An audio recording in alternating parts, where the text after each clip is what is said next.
Hey everyone, this is Tim Souza with Real Estate en Route, and I am so excited to be here today in Newmarket with Grace Simon. And we're in her home today, which thank you very much for hosting me and for having me here. This has been really exciting. But Grace, I wanted to kind of give you an opportunity to introduce yourself to kind of our audience, to say, who is Grace? Who is Grace? Yeah, who is this woman? Who is Grace? Like, how long have you been in real estate? What area of the market do you work in? That kind of stuff. So let's begin. So this is Grace. Actually, I'm going to stop. Grace and I met at an EXP conference back in Vegas earlier this year, and we decided, I was like, I got to come hang out with you and learn from you in regards to what's happening in real estate. So I'm excited to kind of begin that conversation. Absolutely. And we have the dogs here at our feet going crazy. Being at my house, I have 3 dogs. Started with that. I have 3 furry family members and 4 other regular human members. Children, yes. And a husband. And a husband. Married for 26 years. Been in real estate for 13 years. I'll be 14 years in February. Okay, so almost 14 years. Yeah. When I started, it was a down market. I didn't know any better, and went out of the gate running, and won my first award the first year that I ran as nice job. As being a newbie. I got the newbie award, so that was pretty exciting. I think I closed 15 transactions my first year in doing the business. So it's just kind of been a takeoff from there. That's my cool. passion is people. I love people. And so, of course, with real estate, you're always with people. And always with people. And I really love the fact that I get to help them in their most stressful time. Real estate. They said that real estate, weddings, and funerals are the most stressful moments of people's lives. So, and having children? Would you put that up there? I know how to handle stress. Yeah. That's fun. She's also and I'm going to highlight this because I don't know if she will, but she's also a local city councilor here in Newmarket. So she knows 1 or 2 things about the community, and it's kind of been fun to get to experience the community through your eyes the last couple of days. Thank you. And again, it's all about people. And so I love where I live. You know, you need to really love where you live and bloom where you're planted. And so being a town councilor and being a realtor, realtors are really city ambassadors. Really? Yeah, right? in a lot of ways. Yeah, because... Explain to me what you mean by that, though. Okay, so Tim, you're new to Newmarket, York Region area. You don't know it. So it's part of my responsibility and realtors' responsibility to make sure that we give a good upfront face of the community. Okay. And so I see myself as an ambassador that, you know, as we're driving around Newmarket, that I'm not just highlighting things, but you feel comfortable. Like, this is a town that I want to live in. Just by being with you, Grace, and you showing how much you love this town, that I could see myself living here. Yesterday she was like, we have to check out this experiment that the city's running. We have like great new restaurants attached to the mall, like it's super cool. So she took me on a quick tour. That was a lot of fun. I sure will have some clips about that coming out too. But it was, yeah, you're right. As an ambassador, you're like, yeah, no, this is local. Like, let's try this. Let's go have this experience, which has been really cool. That's good. And I'm guessing that you offer that to your clients as well. Absolutely. Yeah, it's so important that if somebody's going to move fresh into a town, that they know what they're getting themselves into, right? And so no matter where I am in the York Region area, that it's part of my responsibility to make sure that I give them, you know, what they need to know, not just about the house, but the community and their surroundings and why they want to live there. Right. Absolutely. And so then, who are you brokered with? What is that? What is your business? Like, if people were to like look you up, they would look up what? So I'm brokered with EXP Realty, which I really absolutely love. I have a team name called a New Doors team, and it really is about great agents, high-producing agents working together, giving each other support, but we're individuals. We love our community, we love what we're doing in real estate, and we work together. So we're engineered with EXP Realty, been there with them for 2 years, and it's been transformational. Has it been? Okay. It really has. It's changed my whole perspective, my outlook about real estate, that it's not just home and people transactions. It's opportunity and business building in a way that gives me the opportunity to really give back. Oh, cool.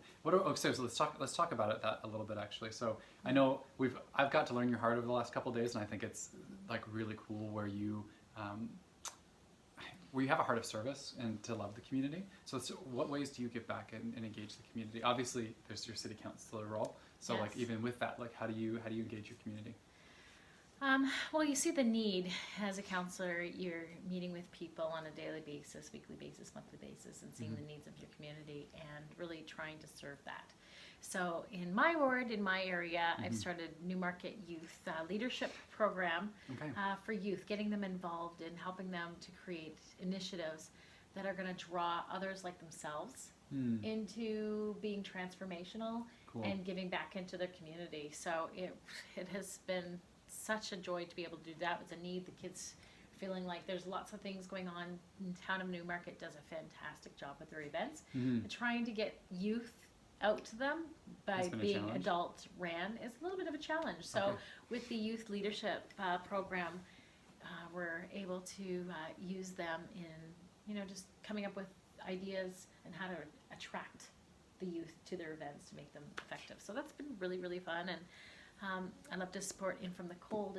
It's a shelter for the homeless where there's community dinners. They can come and have a shower. They can do their laundry, provide a nice warm place to live overnight away from the cold. And so that's a really important. Yeah. So we're going to be running a huge community event to raise funds for In From the Cold, because it's such a pillar of the community. It really, really is an important thing to support. So I support initiatives where, we're helping the most vulnerable. I'm involved in anti-human trafficking efforts and supporting a community called Bridge North, where they're advocating on girls that are being rescued from the human trafficking sect, which is awesome. Indigenous people. I support teams that go into schools and talk about Indigenous groups and how important they are to Canadian culture. Help that reconcile that relationship. Help that reconciliation, yeah. On that, actually, curiosity, what land are we on right now? Oh my Do you know? Lord. I know, I just threw out a curveball for you. No, I could not even try. I do because we say it every time, but for me to actually verbalize it out, I can't remember. No. I could look it up quickly and Google it for you if you wanted me to. But. You could, and we can plug it back in that moment. Cool, because I know that one of the things that I'm actually doing with Real Estate on Route has been to highlight the land that I'm on in each space. Okay, so you want me to look that up? If you don't mind. Highlight the land that we're on in each space, because it's such an integral part to the conversation about the land that you're buying and selling in Canada, right? And fun things like Ottawa is the land in Ottawa is actually titled and deeded to the Algonquin people. Oh.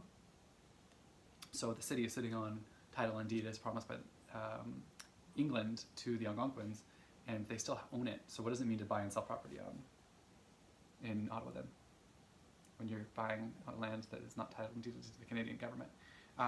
It's an interesting, fascinating question. I don't have an answer for it, but I think highlighting it as a conversation is important, to be like, hey, we do have a relationship with the First Nations people who are still here, who are still on this land, who are still active and living along with their history in the land. So. Okay, so it's on the traditional territories of the Wendat. I can't even pronounce it. The Haundenosaunee and Anishinabewaki peoples. Okay, you can say it. I can't say it.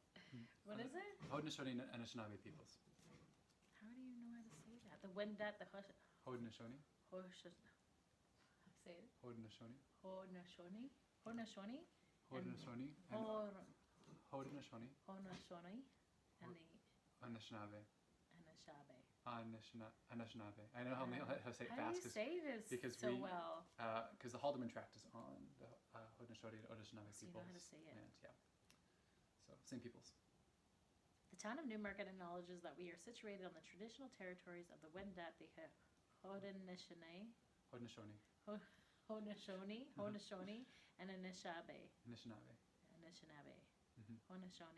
and Anishinaabe peoples, whose presence here continues to this day. We acknowledge this land and its people. To the Haudenosaunee and the Anishinaabe. Haudenosaunee and Anishinaabe. Okay. There you go. All right.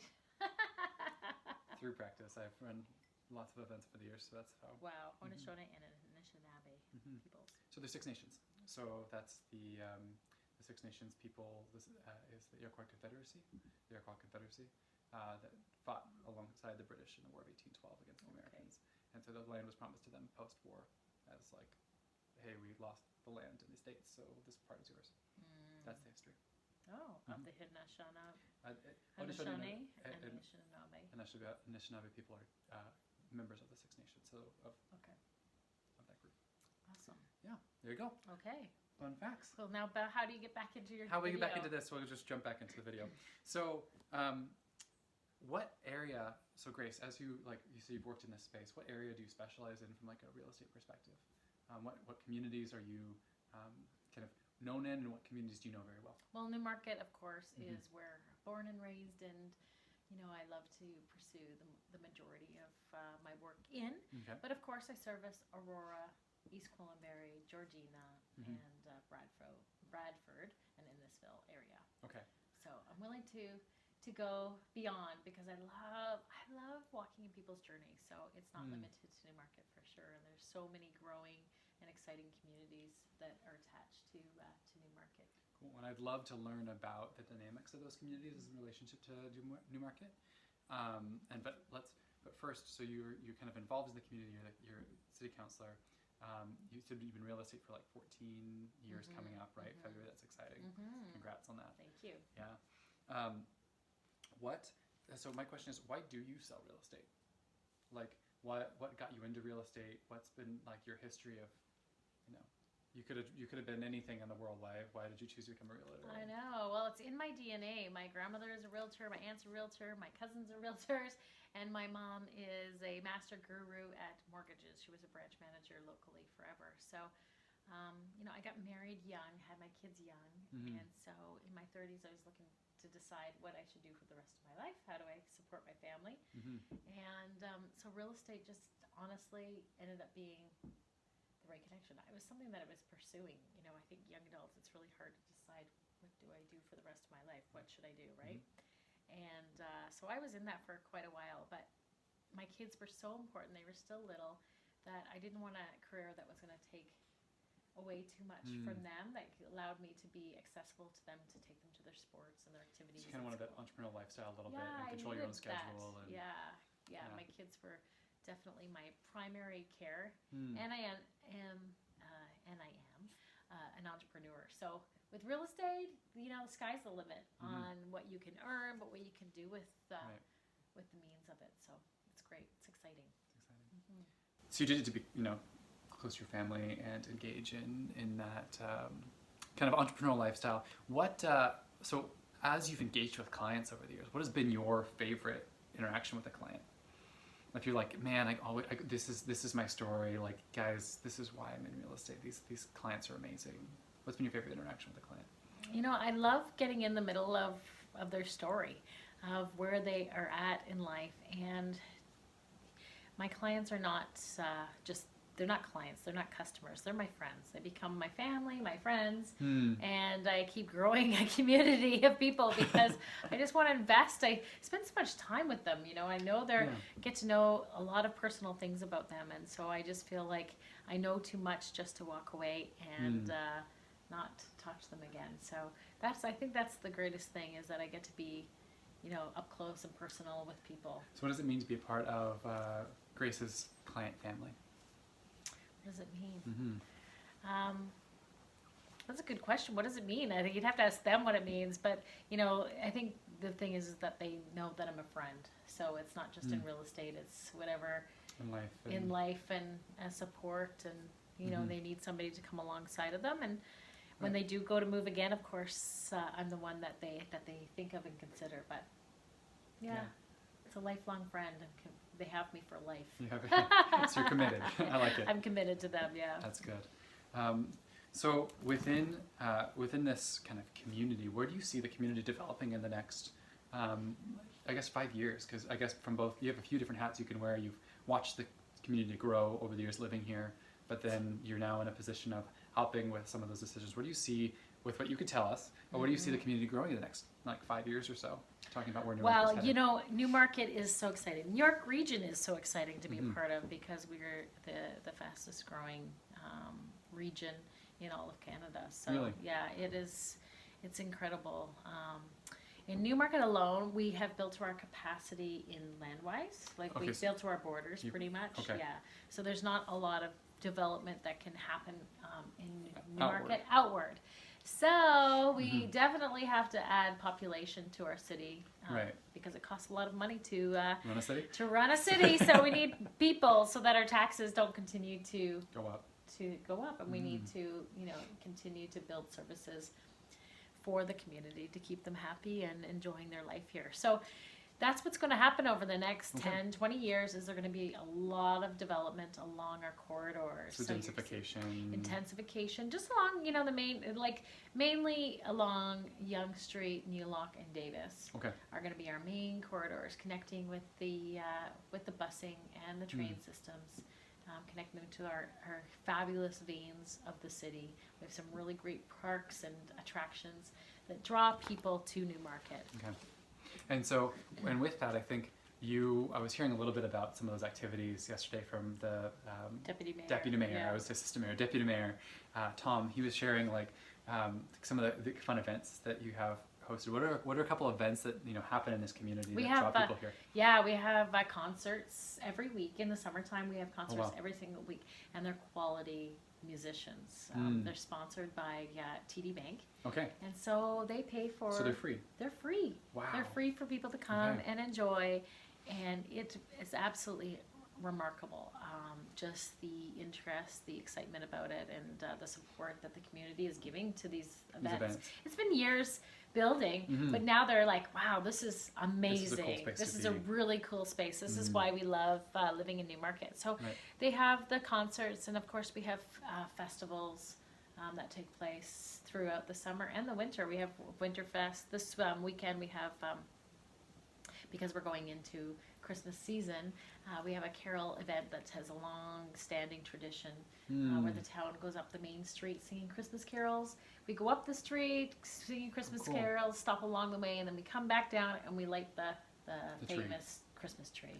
Oh, cool. And that is such a beautiful tradition. Next day we have the Santa Claus parade. But we always have, amazing things for people that offer for free for people to come out and be a part of the community. Just kind of enter into community with each other. Community is really important to Newmarket. Inclusivity, we're a changing landscape, so we're, open doors to many new cultures, and people, and cool. So we really want to be that place that really thrives for people to live out their best lives. And no matter where they come from. No matter where they come from or who they are, what they're about, that they feel safe and they feel welcomed living here. That's awesome. That's really cool. And there was I was talking about Newmarket. We were looking at, I was thinking about 5 years where things are developing. So as we talk about intensification then, and let's get into some real estate pieces. Where do you see the real estate market headed in the next few years when it comes to Newmarket? If people are looking to, I guess, both buy and sell, and they're saying, okay, what's happening in real estate in Newmarket? Can you give us a high-level overview of the real estate market here and what that looks like? And then we can talk about, what's been happening, where it's headed, all those pieces. Yeah, well, I always look, when I'm looking to see what's happening or what's going to happen in the market, I always look a little bit south from us. Okay. GTA, we're in the, the Greater Toronto area, north of Toronto. And so I always look a little south from where we are. So currently in the latest statistics, I go up to Richmond Hill, Markham, where a lot of the people are moving to Newmarket from Richmond Hill, Markham. Yeah, a really high percentage. I think the intensification, the cost of living is so high in Toronto. Okay. So people are just looking to move here for more affordability.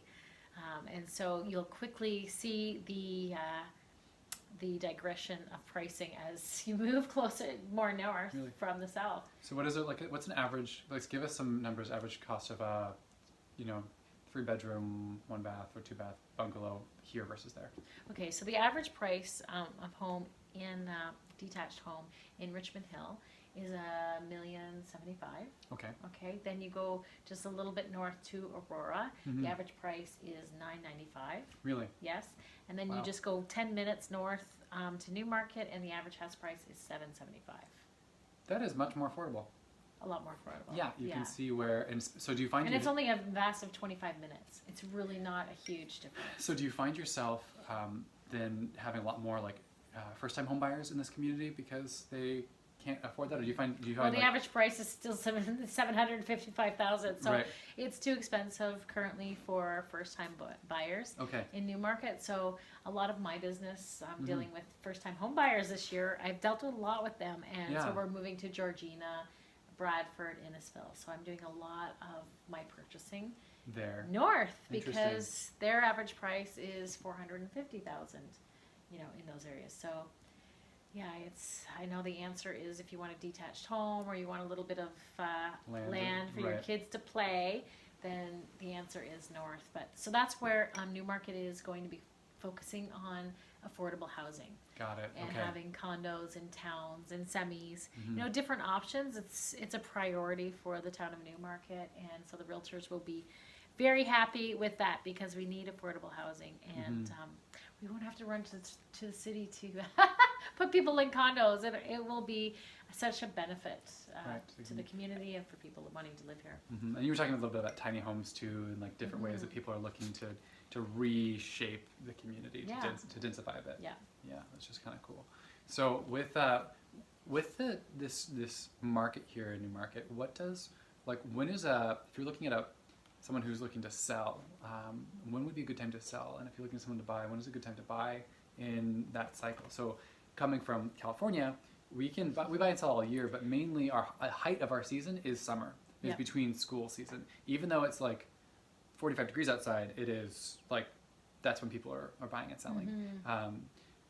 Versus I know that I've been in some other communities across Canada where they're like, hey, actually the time to buy is not in the summer because everyone's in Florida. So, right? So what is our time to sell is not because you're in Florida. What does that look like here in Newmarket? So really, any time is a good time to buy. Don't you know that? That is the answer. I know. That's the answer. Okay. Yeah, quite honestly, I tell my clients, and I'm telling whoever's listening now, that really the best time to list your home is in February, before the spring market. Really? Okay. Yes. Why is that? Because there's not a lot of options. There's not a lot of houses on the market, but people start to get the itch. The thing with human nature is that we're pretty predictable. The thoughts of spring happen, sunshine, everyone's it's going to get warmer. They start to get the itch. Even before the nice weather comes, they start to want to go and do some house shopping because they're thinking about their next year and what it's going to look like. Maybe we can move somewhere we can get a pool or close to the water or whatever it is. They're Marie Kondoing their life a little bit. They are itching. Yes, exactly. Yeah. They're bored. They've been stuck inside, and so they get... They get the itch to shop. It's just the same thing as, for vacation packages. They're most expensive in January, February. Why? Because people get the itch. They need to get out of here. It's too cold. So it's the same thing with us Canadians thinking about the warm weather. We start to get the itch. So if you want to sell your home, it's a great time to list in February. List in February. Yeah, list in February before the March Madness. And then when's the market kind of turn more into a good time to buy if you're looking to kind of say hey, because everything goes on the market in spring, and then there's so many homes. Is there do you guys enter into multiple offer scenarios? How does that all work? Because I know that Toronto is a crazy scenario situation, and so how does that affect here, and what does it look like? And that's the thing, is that it's a great time to buy in the spring because there's more options. So it really depends on how particular the clients are for their purchase.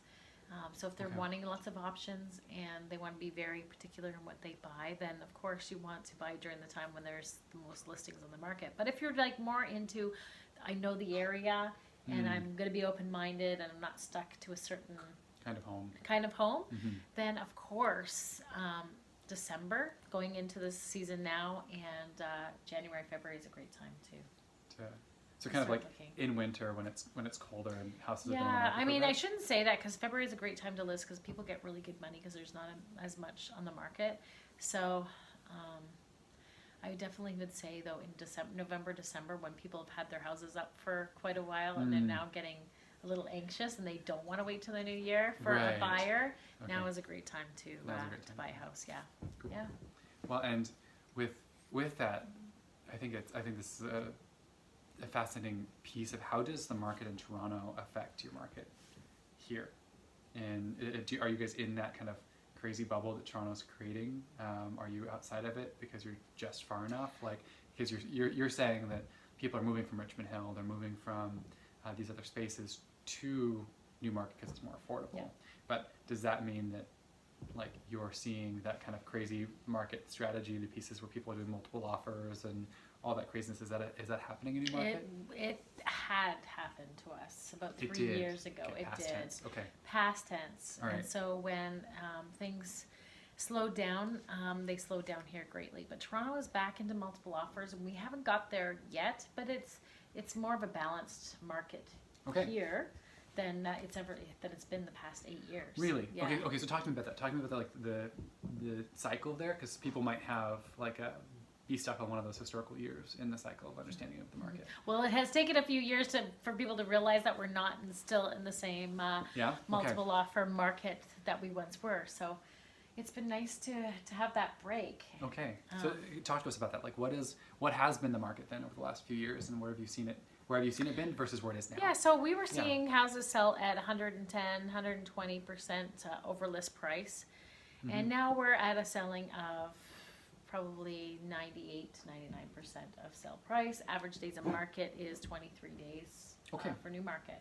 That's so not bad. It's not bad when you are going from a couple of days, because when it's crazy and you have multiple offers, there's no conditions on half the homes that we're selling. So now, we're back into that nice, even market where you can take your time, look at some houses, negotiate, put your proper conditions in order for purchasing your home. And kind of giving buyers a bit more power than in that scenario. Yeah, and more sanity in purchasing your home. Of I have to look at it and I have to make a decision on whether I want to buy it within the hour. Right. It was literally that bad. Was it that bad? Yeah, it was that bad. So, and I mean, it was a few years of it going. From year over year, it was we started at a 3% increase, 4% increase, 8% increase. Then we jumped up to 15% increase year over year. Really? Oh yeah. Wow. And so we knew things were just getting out of hand. And so what is it now, year over year? Like, I mean, did it kind of like camel hump and it's back down? Or we're is it 3% over. So now we're at more of a stable situation where the rises, we're still 3% over from last year. So that's a healthy increase year over year. Right. Absolutely. Fascinating. I think, and this is why like I've kind of paused on hitting the GTA, because I got the opportunity to go look out like from Ottawa to basically Belleville, and then I had the opportunity to look at Kitchener, but then all over into Western Canada, and how that has all been affected by things like national policy and things like the stress test that have been implemented, and then coming back into like this area, and I know that it's hit each community differently. So how's things like the stress test hit like the Newmarket space? Has it kind of helped balance out that craziness, or is it what's been the effects of it? Well, first of all, you need the right mortgage broker. That makes a big difference. Does it? Okay. Talk to us about that. Yeah, what is that? Oh gosh, because you need a mortgage broker that knows how to deal with the changes and is a big thinker out of the box. It's just like any business, if you got people that are stuck in these little boxes, then people are not going to get approved. And it's not bending the rules. It's not doing anything illegal. It's just really knowing how to be creative and within the rules. Within the rules, right. Yeah, and getting people approved for their homes. So that's a major make and break of a business. So thankfully, I have that connection, and so I haven't had any issues with my clients getting approved and into their homes. So that's been a great thing. And but I hear from other agents that they're having a terrible time in getting their clients approved and deals are falling apart just because they can't get the financing. So it has been definitely effective on the market. So getting a good mortgage broker, maybe shopping around for a couple until you find one that can help you out properly. Yeah, absolutely. Is what you would recommend? Okay. Yeah. I can recommend the best. So. You recommend the best. Yeah, Come to Grace if you are looking for a good mortgage broker in the that's area. Right. Yeah. And so how is the stress test then kind of systemically affected? Like Newmarket, have you seen it affected, or has it been pretty?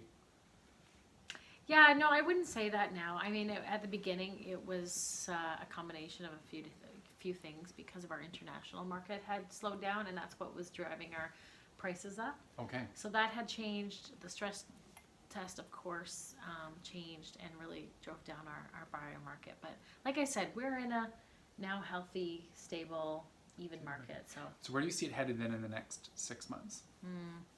I think I have a feeling we're going to remain in that regular market. I think we're going to have a healthy spring market with some good competition, lots of listings, great places to choose. But I don't think that we're going to have a huge year-over-year inflation time like we had years back. Right. Yeah. What if you were to be a room in a house? Which room would you be? Oh. And then why? If I was to be a room in a Yeah. house, what would I be? A solarium. Oh yes. What's a okay? I What would be a is solarium. What's a It's solarium? sunroom. Oh yeah. Yes, because then you get the beam of light and it's warm and people like to come and sit and be cozy in the wintertime. I love beautiful solariums. That's what I'd be. You'd be a solarium. That's Yeah. nice.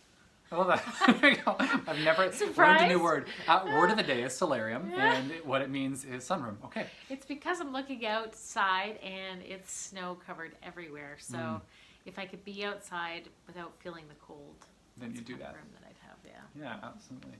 So, if you were to tell someone who's looking to sell their home in the next 6 months, what advice would you give them now to be like, okay, guys, look, you're gonna sell your home. This is some things you should start doing today for a sale come 2020, early 2020 spring. Because you're saying, hey, let's put your house on the market in February. Yeah. What do you gotta do? What do you gotta do? This is what I start with: is the closets. Oh, really? Yes, I do. Get all the skeletons out. And get all the skeletons out of the closet, clean it up. If you want any surprises whatsoever when getting your house ready to list. And I just think if you're looking down the road, this is what I want to do. The stuff that we see when somebody walks in, that's really up to your realtor and stager to take care of those cosmetic things. But the closets and the drawers, people look in your cupboards. They look in your closets when they're they looking like to for open a house. the things. Yeah, so we think that we can just ignore it.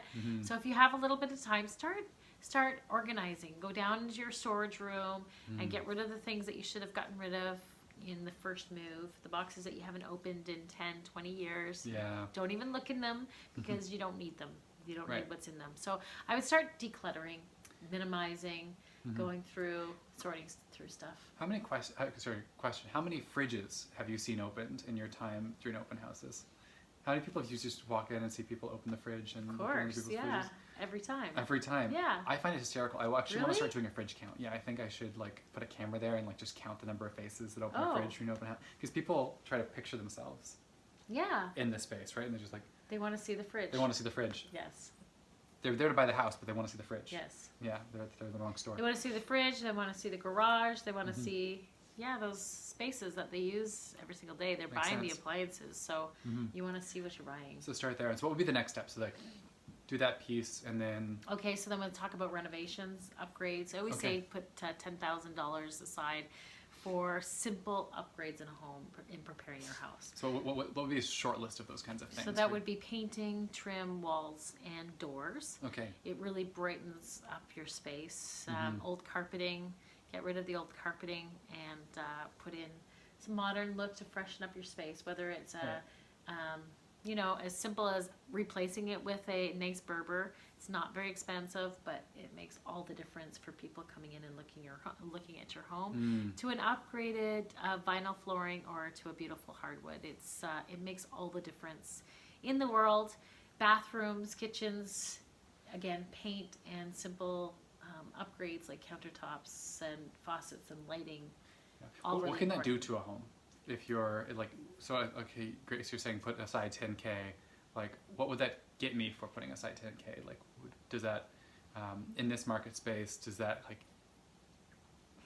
would I get that back out of it? Would I get more than that back out of it? Yeah, by putting $10K into preparation for getting your house ready, you double that easily. Really? Yeah, you double that. It's just $10,000 is nothing. It's an investment into the sale of your home because it's going to put you above everybody else that's listed on your street. It's competitive.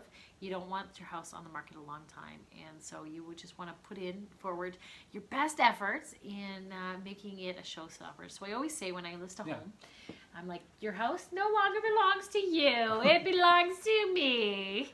So it's now mine. It's now my I get house. ownership of homes all the time. It's so much fun. I get to take on homes for myself all the time. So it's true, though. You have to really detach yourself from this is my home. This is where I really love to be and spend my time. So people are not going to view your home the same way as you view your home. And that's sometimes can be, it can be hard. So then preparing for that too, right? Preparing and getting yourself to the space where you're seeing your home as I guess you're saying like it's an item in inventory on the market, right? Like, hey, we're going to put it on as inventory for other people to walk through. They need to not see you in the home, but see themselves. Yes. In that way. Yes. Yeah. So you have to start to disconnect from your house. So. Absolutely. Like for me, when I list my house, I'm going to have to get somebody to come in and just do whatever you're going to do, and I'm not going to get offended. Yeah?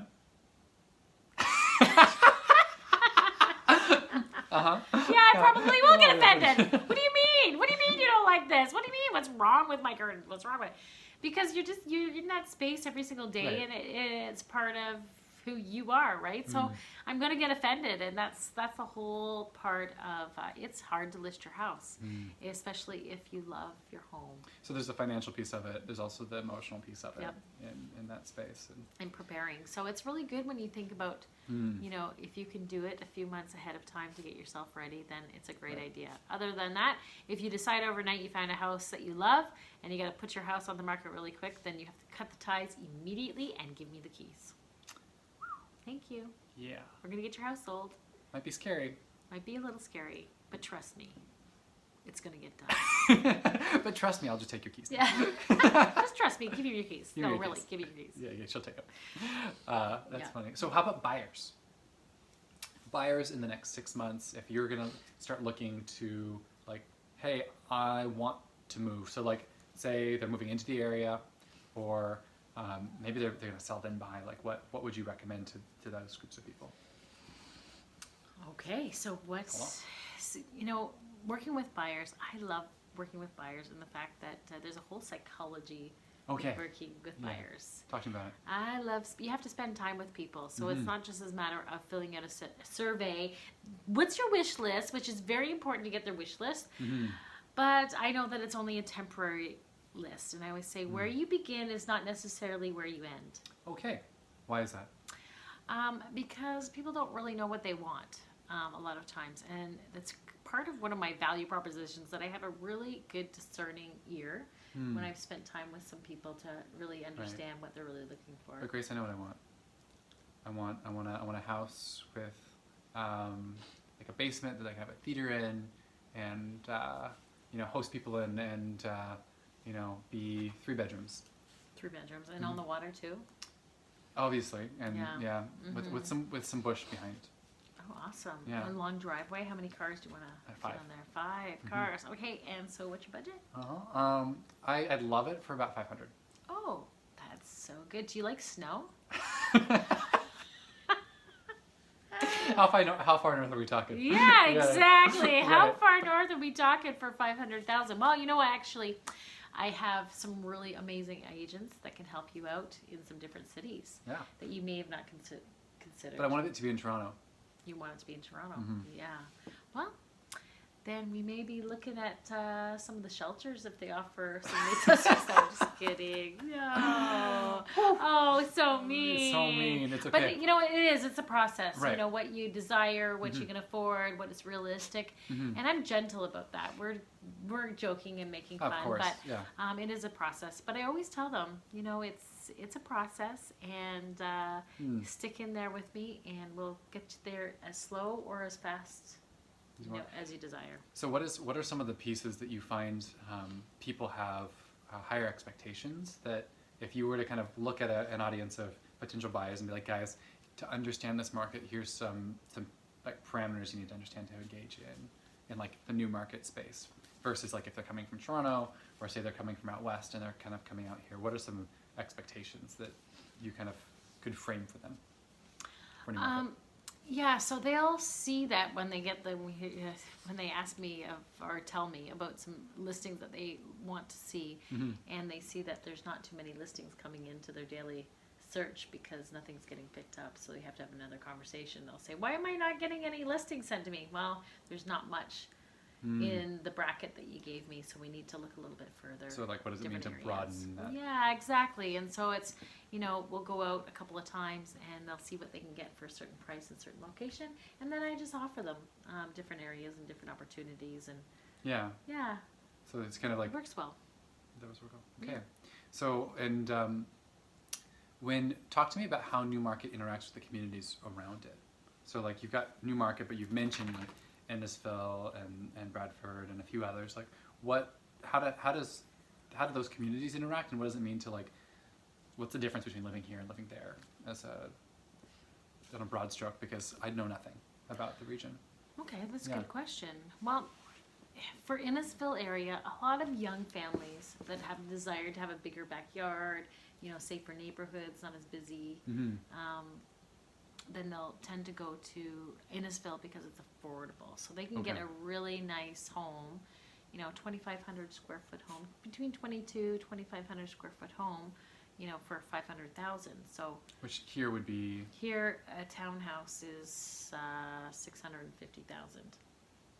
Okay. So it's a big difference. If you want a detached, want a townhome, semi, it's all about affordability and the kind of lifestyle. So in Innisfil, there's beautiful lakefronts, community centers. It's a like real small town community feel.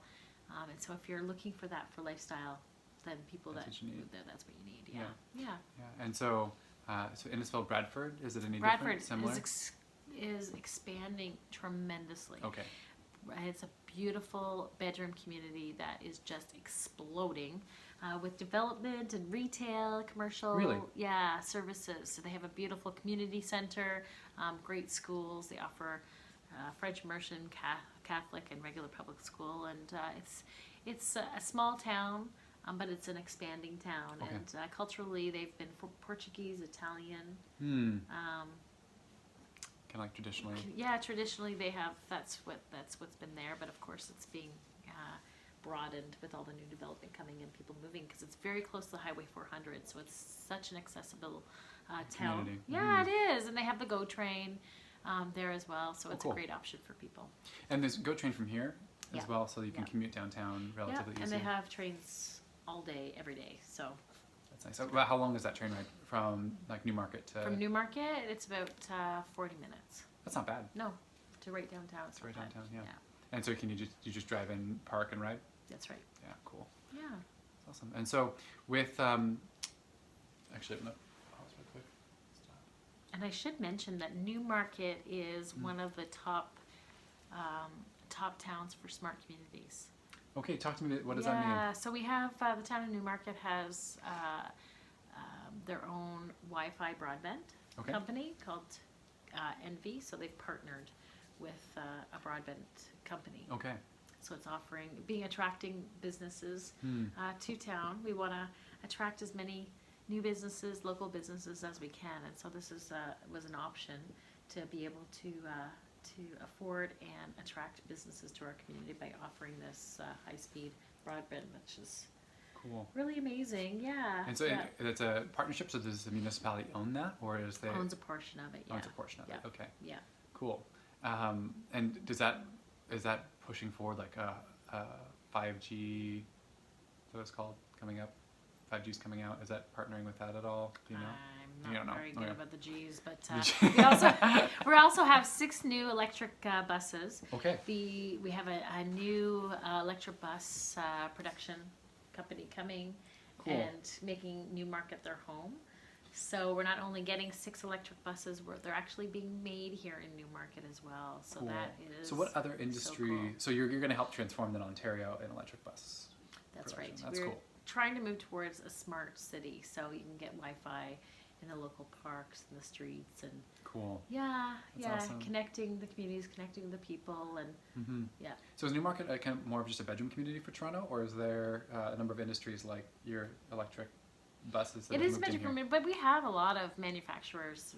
Magna, manufacturing, yeah. yeah. Have you heard of Frank Stornick, Magna Developments? I know Magna. They make car parts and Yeah. that, so they have a few factories in Newmarket and Aurora that has given, offered a lot of jobs. Yes, Cool. yes, Okay. yeah. So And so, yes, we have a few different companies that have moved in that have employed, a few hundred people at a time. So that's really what we're looking cool. for, is create more jobs for more people, more opportunities. That's really cool. Yeah. Within that, how many, I guess, within that, the housing market, then kind of jumping back into that a bit, how many homes are bought and sold every year in Newmarket? If you were going to say, like, the inventory annually is generally around... Oh my goodness. Do you know? That is, no, I don't know what that number is, that year number. Well, I have to look at that up. Do you know how many are on the market right now? Yeah, currently in Newmarket we have about 239 listings. Yeah. Wow. So not a whole lot of listings for For a a population of almost 90,000. Okay. Yeah, so we don't have a lot of listings currently on this market, but So that makes it a little bit more of a seller's market at yeah, the moment. yeah, definitely, yeah. But they're still on the market for 23 days, so it is a seller's market still, very much so. But it's not Very balanced seller's market. It's balanced, yeah. It's good. Yeah. Cool. Is there anything that I haven't asked that you wanted the opportunity to speak to? You didn't ask me what my favorite color was. What's your favorite color? Good thing you didn't ask me what my favorite color. I don't really have a favorite color. Oh no! What am I thinking? I don't know. How about this? You work a lot with your own YouTube channel. Yes, I do. Yeah. So tell me a little bit about, like, what you do with your YouTube channel, like what your goals are, and then how you've gotten to know the community better. Okay, well, I have a few different things that I focus on with my YouTube channel. I love to promote local business. I'm an entrepreneur, local business person, so it's important to me to support and to promote them. So I'll do videos and go in and meet with the business owner and do a little short video. Call it coffee and something, right? Yeah, coffee and chat. Coffee and chat. So I bring in the coffee and we have a little chat, and I like to promote them on my social media platforms. And also then I love, of course, offering value to my clients, sellers and home buyers. And I have a string of videos that I send to them to help them learn a little bit more about the buying and selling process. That's pretty cool. And it's kind of like a buyer's 101 type thing. Yeah. Yeah. Yeah. So it's growing. Trying to keep it interesting and exciting for those that are tuning in. Yeah. And so I know that you're promoting something currently. And depending on when this comes out, you'll probably still be doing a series of things around women in real estate and engaging. Oh yes, Yeah, I'm running a powerful women roundtable. Okay, well, let's tell us a little bit about that. So when I got some powerful women listening to the YouTube channel, that they're like, I want to join. I'm not a women's liber, so that's not what it's about. It's not women's liberation, but it is women connecting. And I love to connect with women that are not just from my brokerage, but from other brokerages, but that are women that are more high profile. They have been in their business or establishing their business, but they're still wanting to grow and to continue to do well. And really, I found the best way of continuing to grow your business is connecting with like-minded people.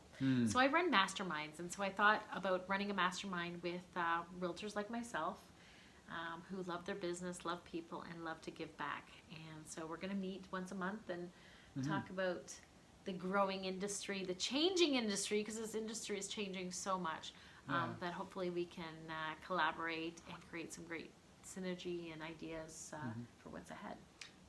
What are some technology pieces? What would you say to people?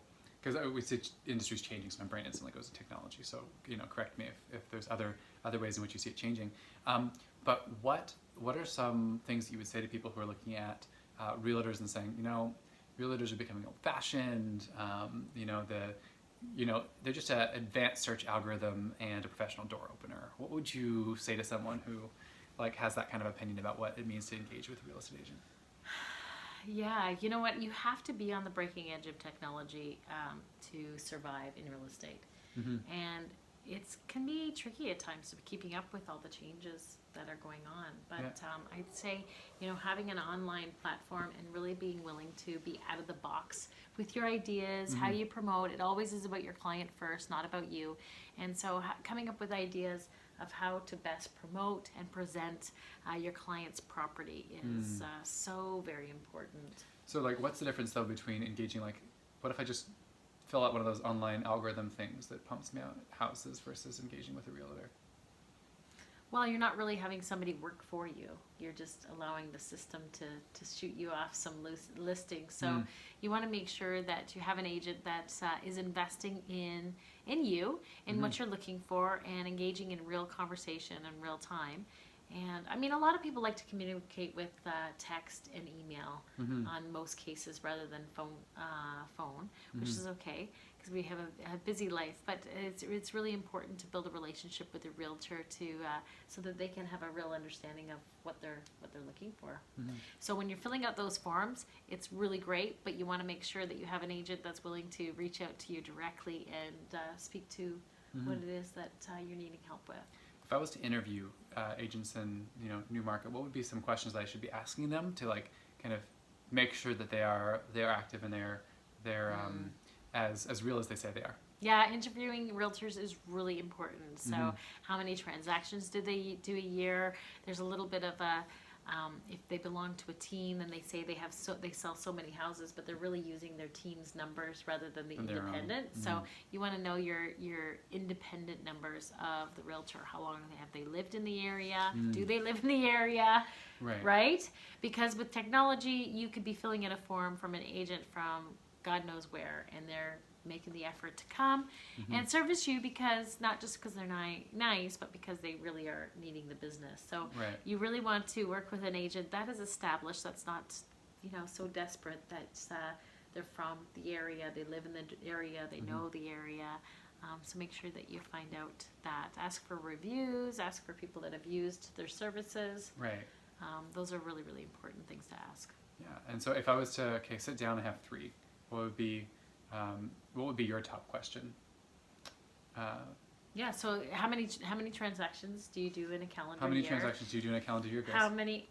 Oh, how many years? So I range from between 18 to 26 as an individual owner with my kids around. So that is where I have been comfortable in selling, where I can really maintain good quality customer service with my clients. So yeah, the average. Do you know how many houses the average agent sells around here? I don't know. What's an average number an agent sells? 4. 4. Really? Yes. Do you know how many agents we have in the Toronto Real Estate Board? No. Like 45,000. That 45,000 or yes. 4,500? No, 45,000. In serio? Wow. Yeah. So the average agent sells 4 transactions a year. Because there's just a flooded market of agents? Yeah, I guess there's a mix of that, where people don't take things too seriously, or they're working part-time. They think they can do their job and do real estate. Is it because downtown's like, $2 million of property, so they only have to sell a couple and then they're like set for the year? Is that... Yeah. Really? I don't know how it goes, but it doesn't pay my So like bills. when you're like 18 to 26, you're like, I sell, quick math, that's like 4, 6, almost 7 times the amount of the average agent? Yeah. Dang. I know, right? So it's really important that you have an active agent that is busy. So if somebody says I sell 100, I do 100 transactions a year, then you need to know exactly how they're doing that.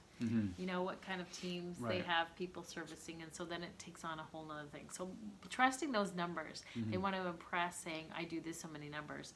So are you actually going to be serviced by the person that's sitting down doing the presentation, or you're going to get somebody else the next day because they just can't handle. So if you were to give us an example of like your team versus you in regards to like numbers.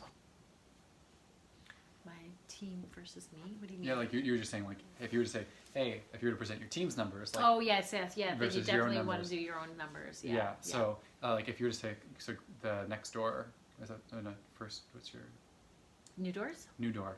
So if you say what's New Door's numbers, do you have that off the top of your head? No. Like, no. Yeah. No. Would it'd be bigger than 26 though. Yeah, but we're individual. My team is individual agents. We don't join our numbers together. Okay. So we're just collaborating with each other and supporting each other. So, and we have agents that work in different segments. So my one agent that I have working with me, he only has to sell a certain number because he works in really high $3 million type properties. Yes, he doesn't have to sell too many all the time. He doesn't have to go, right? Right. To make a good income. So his numbers are going to be a little bit different because he's at a higher bracket. So not so many of those houses are sold. Right. So units wise, you're like, in a year, yeah. Fair enough. Yeah. Interesting. Cool. So, trying to think, do you have anything else that you were like, hey, I wanted to highlight this, or Tim, you needed to ask more about this in regards to Newmarket? Ethnic diversity. Yeah, talk to me about the diversity play, or sorry, let me rephrase that. Talk to me about how the breakdown of the Newmarket community works, like from a diverse perspective. Yeah, so Newmarket is really, really changing, of course, like Canada is. Immigration is massive. We're relying on immigration to grow our country. So with that, the communities are very much changing. So we're growing in a higher percentage. We're still very Canadian based, but we are growing in the Asian community. In the Middle East community is becoming more popular in Newmarket.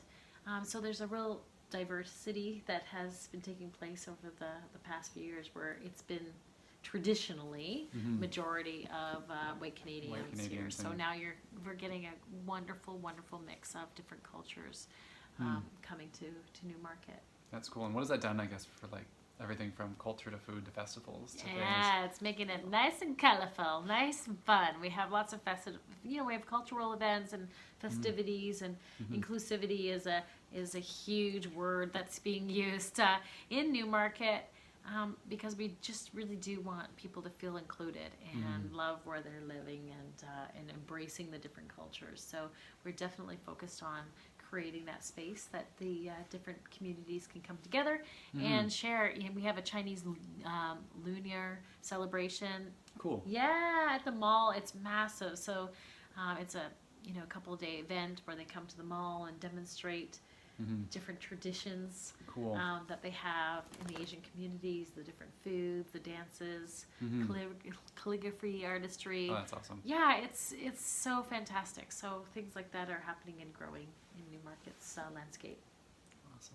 Well, Grace, thank you very much for joining me and on the channel and having me in your home and kind of being my local guide to the Newmarket space, but then also to this Upper Canada area. It's been my pleasure having you. Yeah. I'm trying to think of where we can go next. Where would you like to go? Oh my. Well, I think in part I'd love to maybe see like downtown Newmarket type space a little bit. You definitely need to see that would be fun. Newmarket. Yeah, and then to kind of check out your board meeting later. All right. Yeah. Yes. That'll be fun. It'll be lots of fun. Thanks, So Tim. with all that, I guess I'll give you a handshake officially. Thank you. Give me a hug. You're such a silly boy. Yeah, this has been fun. That's good. But we will. I guess let's do another close off quickly, Okay. and then say we will see all of you kind of in the rest of the GTA as we begin to explore what does this GTA market space look like. So thank you for joining me here with Real Estate en Route back in Ontario. I'm excited to head there, but please subscribe down below. Ring the little bell. Ding, ding, ding. And follow all of Grace's channels as well. Yes, please. Yeah, I'd love to have you. Yeah, so that's you have a YouTube channel. You've got, where can they find you if they're like, Instagram, hey, I want to buy a house? Facebook, newdoorsteam.com, Grace Simon Real Estate. You can find me anywhere. Anywhere, yeah. She's very findable. She's even got a Yeah. profile on the Google. So the Google. And Yes. LinkedIn, yeah, everywhere. All those Yes. places, yeah. And if you're interested in chatting with her about how to engage in her women's group that's meeting, how to engage in the other spaces that she's working in for volunteering, I'm sure she'd be more than happy to talk to you about those things. I would love that. Yeah, absolutely. So that information will be down below, and then feel free to reach out to us at Real Estate en Route We've got our Instagram, our Facebook, and our YouTube all have the same thing. And we also have realestateonroute.com that if it's not up yet, will be updated pretty soon. So I'm excited about that. So just Real Estate on Route there. So with that, cheers everyone. Say bye to the pups. Bye to everybody else. Bye. We will see you back in the GTA. All right, cheers. Bye.